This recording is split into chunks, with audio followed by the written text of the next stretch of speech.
This video will cover the job search strategy, specifically crafting and executing your job search strategy. The agenda for this portion is broken into 5 parts. We'll start out by talking about grounding yourself and understanding timing and expectations. The second part will cover a sample job search structure and strategy. The third part is an even more specific strategy based off of the 2-Hour Job Search book. The fourth section is quick tips on how to use LinkedIn to help with your job search. And the final part will cover a lot of resources around job searching. So for the first part, we'll talk really about grounding yourself so that you know what you're searching for and you don't lose track of it in the busyness of a job search. So here is one example of a personal grounding document.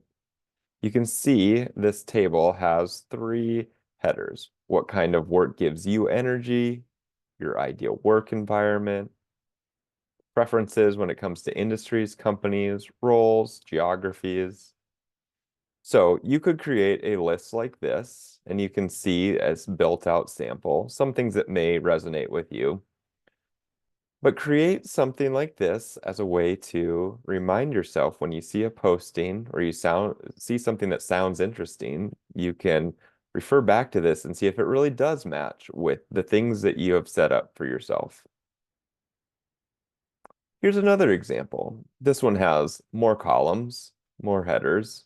So this one includes strengths and brand words, values, the type of work that gives you energy, and similar columns 3 through 5. So whichever style works better for you, or creating your own document helps you to, again, have a grounding place to come back to when in the busyness of a job search, you may get interested in all sorts of opportunities, but remembering that even if something sounds interesting, doesn't match up with what you know about yourself and what you're looking for. A bit about search timing and some variables that may impact your job search.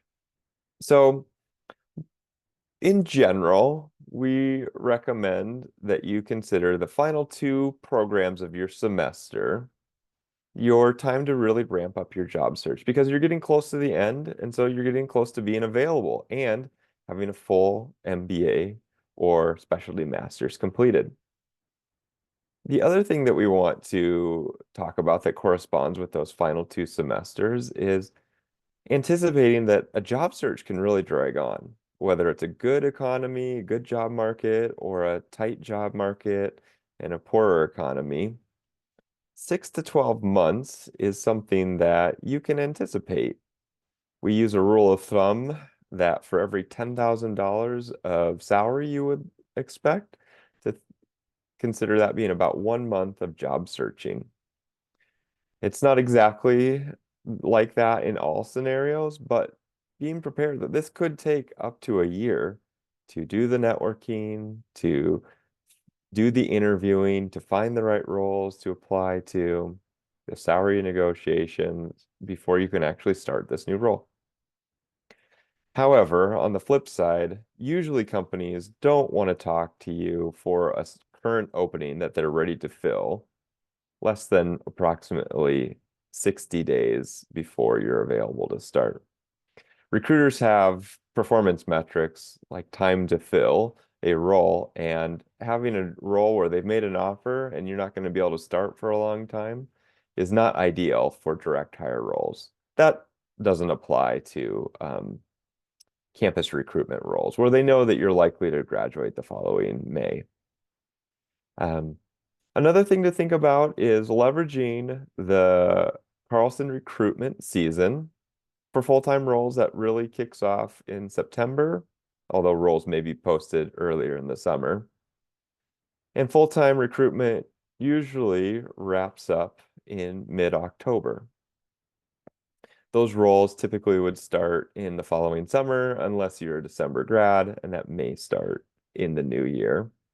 For internships, that recruitment usually starts in the late part of October. Again, roles may be posted in the summer and may take applications at that point. But the interviewing for that usually goes from December at the very earliest to January, February, and some roles might be outside of that time frame, but that's the general rule of thumb for the timing. Now, in this right-hand column, you'll see a bunch of variables that could impact the length, the time, the variables that impact your job search. So if you're changing functions, that often can be a longer process. If you need to improve your marketability and address skills gaps, you may look for other courses, trainings, certifications that you can complete before being eligible for certain roles. If you're doing a geographic search, that may include not only networking virtually in advance, but maybe going out on site for a weekend or a week to network ahead of time. So certain roles hire more so in different seasons. Tax might be one of the easiest ones to think about. During the busy season of tax season, there's going to be less likely hiring when there's a very busy season, and then gearing up in advance, a month or a year in advance to prepare for that interview or that hiring season. Years of experience can also impact the variables, and different world events can impact the timing of a job search. So here's a sample timeline. Sample timeline for a on-campus or an off-campus, a direct hire or a Carlson recruitment role. In the first month, there's a lot of preparation for the rest of the calendar. So things like completing your checklist of this Greenlight program, updating all of your marketing assets like your resume, LinkedIn, starting to work with a coach and developing an accountability and structure with them, starting to network to clarify roles and also gain insights for your applications, setting up trackers to track all your applications and networking chats, and practicing your interviewing. In the early months 2 through 4, continuing to connect with coach, discuss the different applications and the learnings you're having. You may need to make adjustments and recalibrate your strategy. You may continue to network and learn more and then find new people that you need to be networking with. And you're continuing to practice your interviewing skills so that they are sharp whenever an interview call is placed.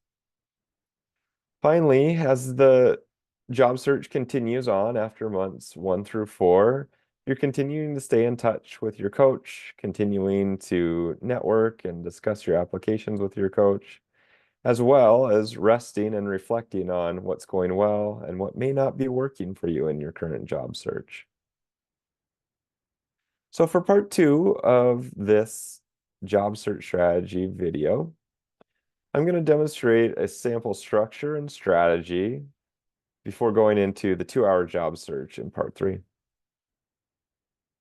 So successfully sourcing of roles may be flipped percentages in what you anticipate.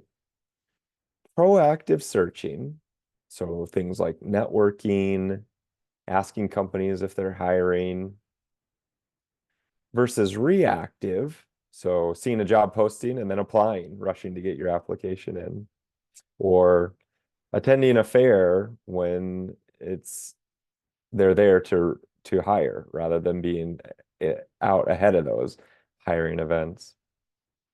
We really want you to invest your time more 70% than the 30% of applying to job postings. So here are some of those proactive versus reactive job search strategies. So proactive, including identifying companies that are a fit or of interest to you, finding networking contacts, multiple at each company, going to information sessions to learn more about how you can be a competitive candidate, attending career fairs that are highly selective, like the affinity fairs that can be a great opportunity to have many roles available, and letting everyone in your network know that you're searching. Here's some other reactive things that you should still have in your mix, but just don't overly rely on them. Job search sites like Indeed and LinkedIn, using our handshake profile as well. This final check mark I will show in part 4, the LinkedIn tips, but how to let recruiters know on LinkedIn that you're actively seeking. So for your job search, here is a sample strategy.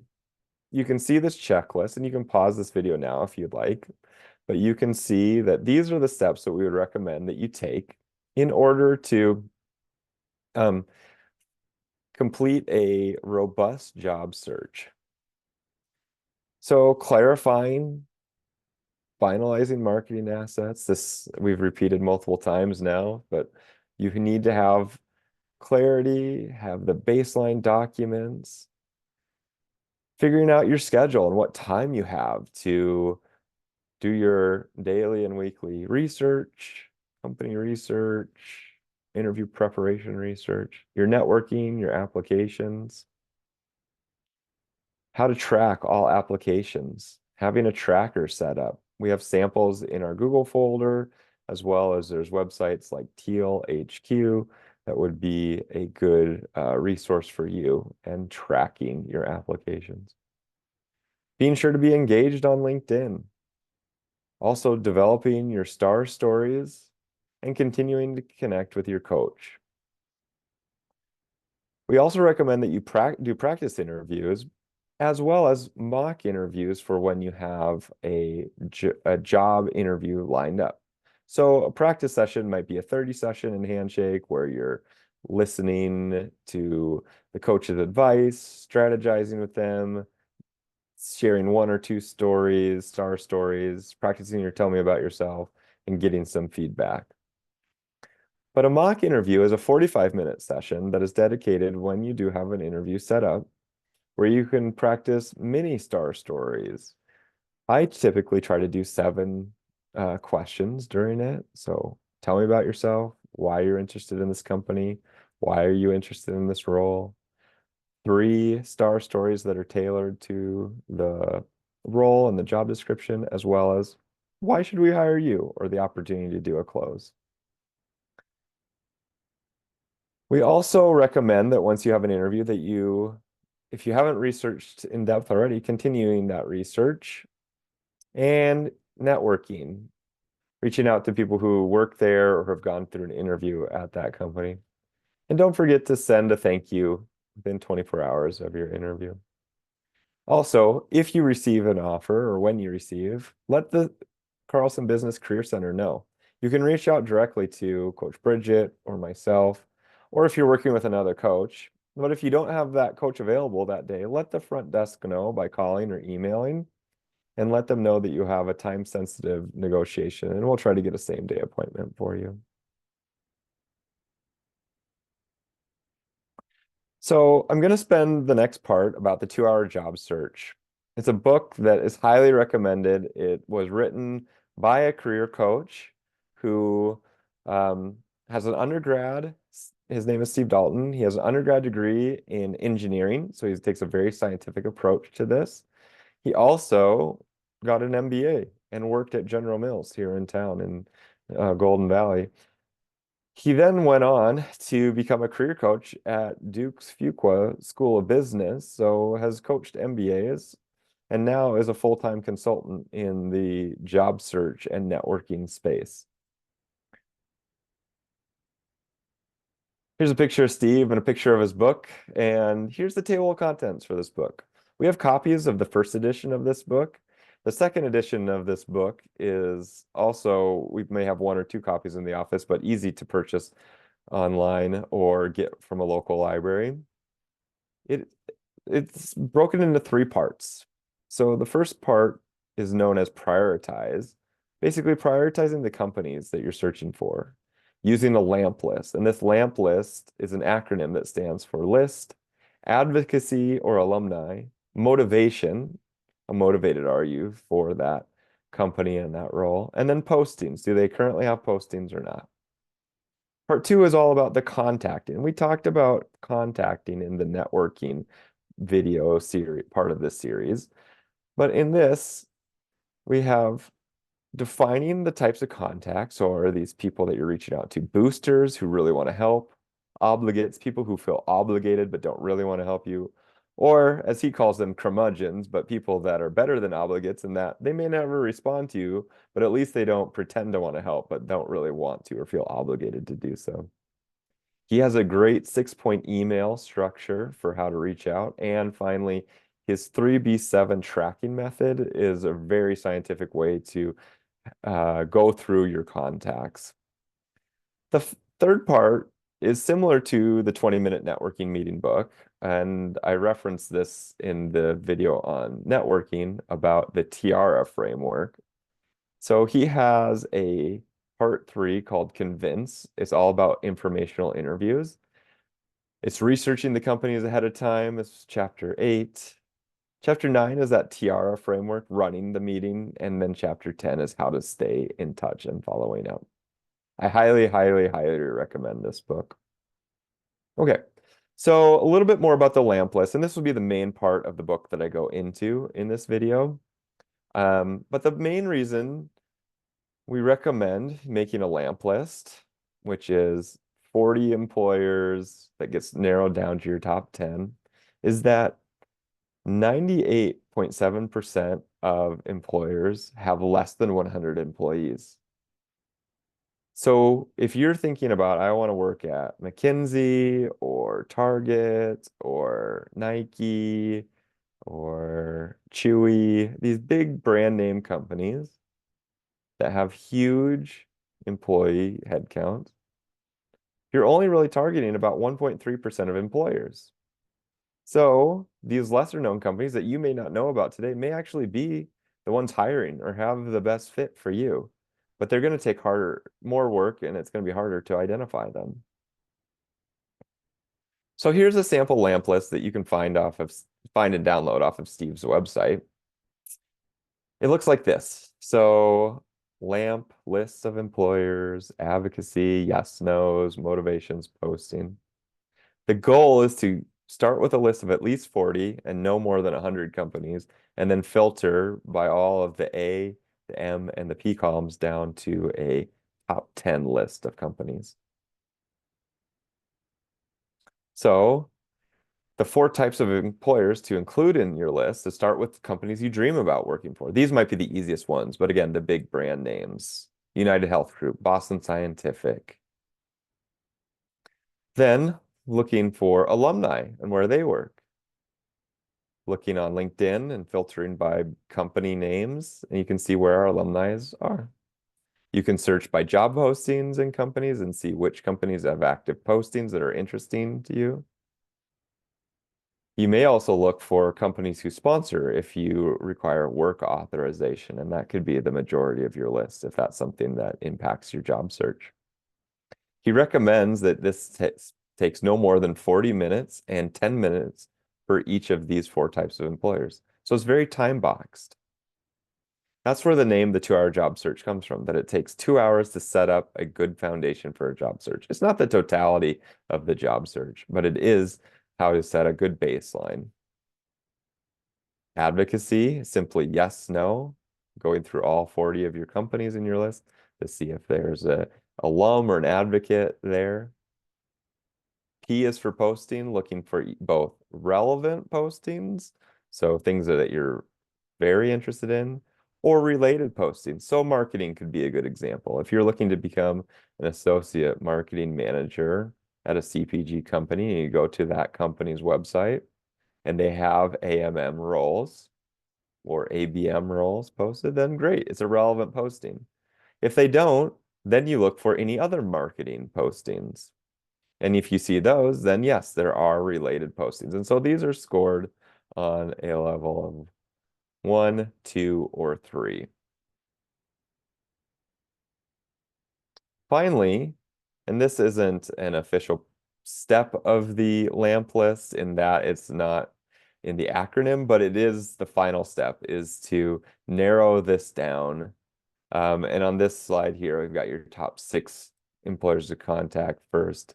And so highlighting who are the top employers after filtering the A, the M, and the P columns to get the best scores. Whichever companies, even if they're not your dream employers, have better scores, Those top 6 are the where to start.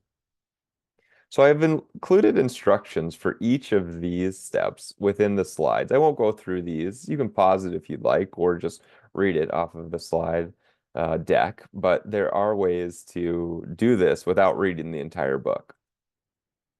Okay. So for LinkedIn tips, Coach Bridget put together some great screenshots of different LinkedIn tips to indicate to that employers what you're looking for and how interested you are in seeking new opportunities. So LinkedIn continues to change, and at the time of these screenshots, it looked like this. A button on your own profile, blue button here, that says open to. Clicking on that button, then you are able to identify what types of opportunities you're open to.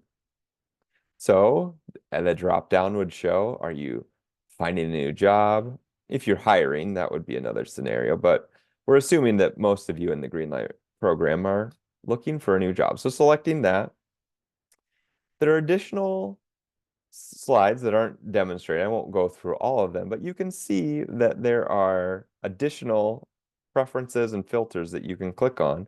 And again, everything in LinkedIn is searchable. So you want to select things that will optimize your profile for being found on the recruiter site or hiring manager search. But you can see what type of workplace are you interested in, what preferences for locations, when can you start, types of jobs, who can see this information, what types of roles you're seeking. So spend some time filling out this as you're actively seeking. This screenshot here shows that this would go to recruiters who are using LinkedIn Recruiter. Now, if your firm uses LinkedIn Recruiter, then they could also see this information. While LinkedIn does its best to keep that information hidden from your companies, there's not a 100% guaranteed. So if you're concerned that your company would know that you're actively seeking, you may want to avoid this step. Another great screenshot, so this is in a different part of the LinkedIn system. So this is an example of going to Boston Scientific. So if you were interested in Boston Sci, you could go to the About tab, and at the bottom, click on Interested in Working with Them in the Future. If you click that, then it alerts their recruiters that you are interested. Now, this does not live on every company page, and not every company will, once they have that, know that they're going to reach out to you. But this is another step that you can take to get higher up in the pipeline of their LinkedIn recruiter system. Okay. Part 5, the final part of this. There's a lot of resources that we have for the job search.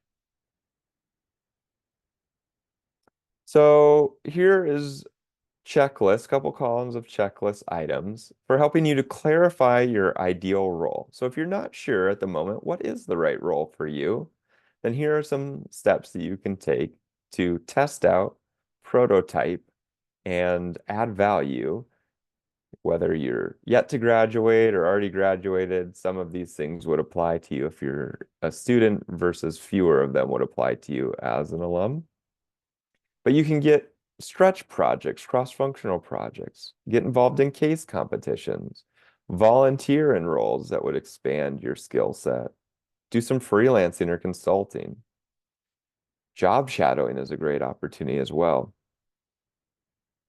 If you're still enrolled, are you a part of a student organization or club? And if not, still enrolled as a student, are there other organizations in the community that you could join?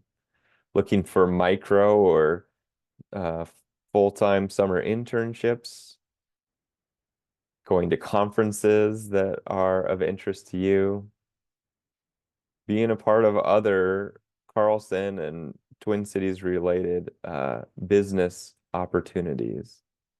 Those can all help you to clarify your career interests. We have a really robust website for job searching.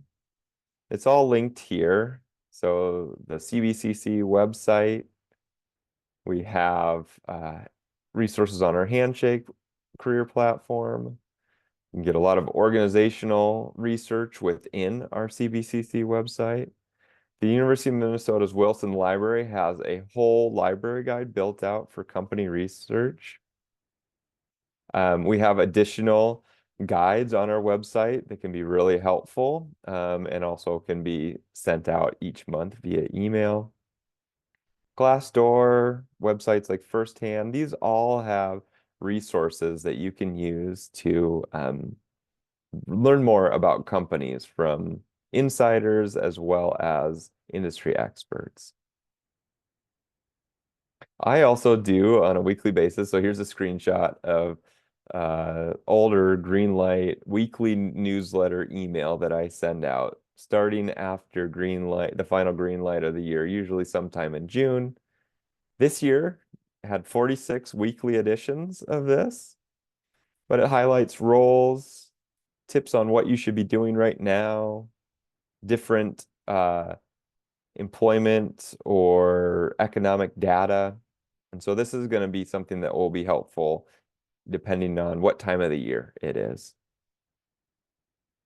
There's a lot of resources and links that you should bookmark, follow.